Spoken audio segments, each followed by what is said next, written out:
9वें number की ज्योतिर्लिंग है श्री वैद्यनाथ भगवान। ये जो वैद्यनाथ नहीं, वैद्यनाथ की स्थापना हुई है रावण के द्वारा, रावण ने किया। एक दिन रावण लंका में बैठा हुआ था, विचार करने लगा कि मैंने अपनी उपासना से, तप से सभी ग्रहों को अपने अधीन कर लिया, ब्रह्मा को अधीन कर लिया, लेकिन शंकर भगवान के ऊपर जल चढ़ाने के लिए मुझे बाहर जाना पड़ता है। तो कुछ ऐसा करता हूं कि भोलेनाथ को भी अपने घर में ही बिठा लेता हूं। तो ही गया, भोलेनाथ का तप किया। रावण का कैसा तप था आपको पता ही है, भीषण तप किया। जब भी भगवान नहीं प्रसन्न हुए तो अपने मस्तकों को काटने लगा। भोलेनाथ प्रसन्न हुए, कहा बताइए क्यों तप कर रहे हो? कहा प्रभु आपको घर ले जाने आया हूं, घर चलो। मुझे बड़ा परिश्रम करना पड़ता है आपके दर्शन करने के लिए, आप पे जल चढ़ाने के लिए। मेरे घर के आंगन में बैठ जाना, घर कमरे से बाहर निकलूंगा जल चढ़ा दूंगा, इसलिए कैलाश छोड़ो, मेरे घर चलो। अब भक्त का तप निष्फल कैसे जाए, माननी पड़ी बात।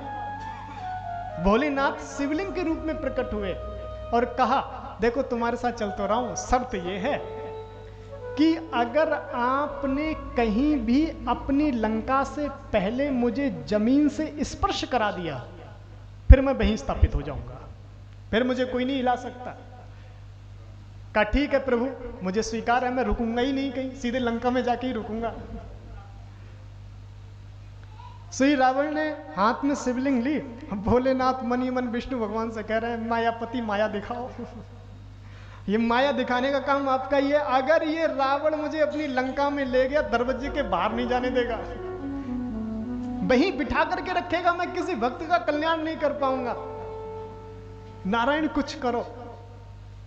नारायण ने माया रची, शिवलिंग लेके जा रहा था, रावण को लघु शंका लगे, विचार करने लगा अब रखूं कहां।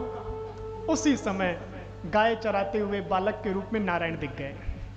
विचार किया इस बालक के हाथ में दे देता हूं। बालक के हाथ में शिवलिंग दी, रावण जैसे ही इधर को गया, विष्णु भगवान ने वहां स्थापित कर दिया। रावण आया, बहुत प्रयास किया, टस से मस भी नहीं कर पाया, चला गया।